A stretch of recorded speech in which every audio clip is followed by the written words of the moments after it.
So organic farming అనేది what is the definition of organic farming అంటే నాకు తెలియదు. బట్ మేము నేర్చుకున్నది ఏంటంటే మా ఫాదర్ నేర్పించారు, మా పెద్దలు నేర్పించారు. ఫార్మింగ్ ఏంటంటే గో ఆధారితంగా ఏదైతే న్యాచురల్ ఫార్మింగ్ దాన్ని ఆర్గానిక్ ఫార్మింగ్ మీ డెఫినేషన్ పెట్టుకున్నాం. సో బుక్లో డెఫినేషన్ వేరు, అది నాకు తెలియదు. కానీ మేము పెట్టుకున్న డెఫినేషన్ ఏంటంటే, మా సంపంగి పెట్టుకున్న డెఫినేషన్ అంటే గో ఆధారిత అగ్రికల్చర్ చేస్తాము. 100 years క్రితం అగ్రికల్చర్ అవుతుందో ఆ అగ్రికల్చర్నే ఆర్గానిక్ అగ్రికల్చర్ అని మేము నమ్ముతున్నాం. అదే అగ్రికల్చర్ ఆర్గానిక్. సో దానికోసం ఏం చేస్తామంటే గో ఆధారితంగా చేస్తాం. అంటే ఎక్కడ కూడా మేము ఒక పెస్టిసైడ్స్ కానీ, ప్రిజర్వేటివ్స్ కానీ, కెమికల్స్ కానీ ఏమి వాడాం మేము. సో మేము 100% ఆర్గానిక్ మన నేచురల్ పద్ధతులు పండిస్తాం. సో దాని గురించి ఆర్గానిక్ పంట కావాలి అంటే ఖచ్చితంగా మనకు కావాల్సిన ఏమేమి కావాలంటే వర్జిన్ సాయిల్స్ కావాలి. అంటే ఇంతకుముందు అగ్రికల్చర్ చేయని సాయిల్స్, 1 drop కెమికల్ వాడిన సాయిల్స్ మనకు కావాలి, వర్జిన్ సాయిల్స్ కావాలి. దాని తర్వాత నెక్స్ట్ వచ్చేసి చుట్టుపక్కల ఒక 500 మీటర్ రేడియస్ లో ఎవరు ఇన్ఆర్గానిక్ కల్చర్ అంటే కెమికల్స్ వాడితే అగ్రికల్చర్ చేయకూడదు. ఎందుకంటే గాలి ద్వారా కానీ గ్రౌండ్ వాటర్ ద్వారా కానీ కంటామినేట్ అయ్యే అవకాశం ఉంటుంది అనమాట. సో కాబట్టి ఇది ఆర్గానిక్. సో మా సంపంగి ఇప్పుడు మీరు నిలబడ్డది సుమారు ఒక 600 ఎకరాలలో చుట్టూ ఒక 3 కిలోమీటర్ రేడియస్ లో మా ల్యాండే ఉంటుంది. మీరంతా మొత్తం చూసినా కానీ మా ల్యాండే ఉంటుంది అనమాట.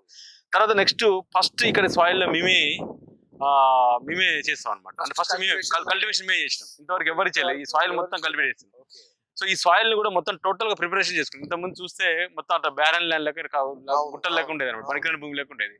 సో దాన్ని సాయిల్ ట్రీట్మెంట్ చేసుకున్నాం. సాయిల్ ట్రీట్మెంట్ చేసుకుని ఆ సాయిల్ ట్రీట్మెంట్ లో ఏ విధంగా చేసినాం ఏంటనేది మీకు నేను వివరిస్తా. సో ఫస్ట్ ఏంటంటే సాయిల్ లో మనం ఏం చేసుకుంటాం అంటే ఈ సాయిల్ లూజ్ చేస్తాం. నారాయణగిరి ప్రాంతంలో ఉండాలి సాయిల్ మొత్తం కూడా చాలా హాట్ సాయిల్ ఉన్నాం. సో హాట్ సాయిల్ లో మాకు కూడా మేము స్టార్టింగ్ చేసినప్పుడు కూడా చాలా మంది మీడియా మిత్రులు కానీ చాలా మంది మా అంటే ఈ బీడు భూములలో మీరు ఏం చేస్తారు, ఈ రాళ్ళ భూముల్లో మీరు ఏం చేస్తారు, ఇంపాసిబుల్ అని చెప్పేసి మా గురించి తప్పు కూడా మాట్లాడడం చాలా మంది ఉన్నారు. సో కాబట్టి ఇక్కడ ఉన్న ఈ రాళ్ల భూముల్ని, గట్టి భూములు మొత్తం కూడా ఇక్కడ మీరు చూస్తే మీ మొత్తం మెత్తగా ఇక చూడండి, చేయి పెడితే వచ్చేటట్టు లూజ్ చేసేసి నల్లగా రాడే లూజ్ చేసాం మేము. చూడండి మీరు చూస్తే ఇంత లూజు, ఇంతకుముందు కనీసం గడ్డపార కూడా దిగబోయేది దీంట్లో. సో దీంట్లో చేసినాం. ఫస్ట్ ఏం చేస్తాం అంటే మేము సాయిల్ ట్రీట్మెంట్ లో ఫస్ట్ ట్రీట్మెంట్ వచ్చి రాళ్ళని ఏరుతాం. ఆ రాళ్ళేరే మిషన్ మా కాడ ఉంది.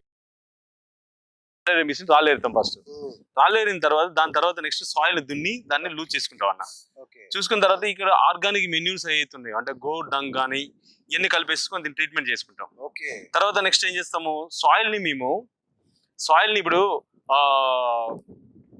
ప్రివెన్షన్ బెటర్ దెన్ క్యూర్ అంటారు కదా.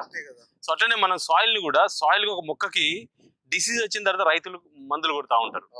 సో అలా కాకుండా మనం బిఫోర్ మనము సాయిల్ ని మనం ప్రిపరేషన్ చేసేసుకొని ఆ సాయిల్ ఎటువంటి మొక్కకి రోగాలు రాకుండా క్యూర్ చేసుకోవడం కోసం ముందే మేము ప్రివెన్షన్ తీసుకుంటాం అనమాట. సో ఆ ప్రివెన్షన్ కోసం ఏమేమి సిట్రిక్ ఏంటి దానికి ఓన్ గా బయోపెట్లైతే తయారు చేసుకొని సో దాన్ని ఇలా అప్లై చేసుకొని సాయిల్ ని ఒక 9 months ట్రీట్మెంట్ చేసేసుకున్న తర్వాత అందులో మేము పంట పండిస్తాం. సో పంట పండించినప్పుడు ఇలా మన వెజిటేబుల్స్, పల్సెస్ ఇవన్నీ పండిస్తాము. సో ఇప్పుడు మేమంతా కూడా ఇది సమ్మర్ అయిపోయింది కాబట్టి, సమ్మర్ అవుతుంది కాబట్టి 15 రోజులు అయితే మనకు వర్షాకాలం స్టార్ట్ అవుతుంది. సో కాబట్టి మొత్తం కూడా సాయిల్ రెడీ చేసుకుని పెట్టుకున్నాం. మీరంతా చూస్తే సాయిల్ రెడీ చేసుకుని పెట్టుకున్నాము. మన అర్థంతా మనది.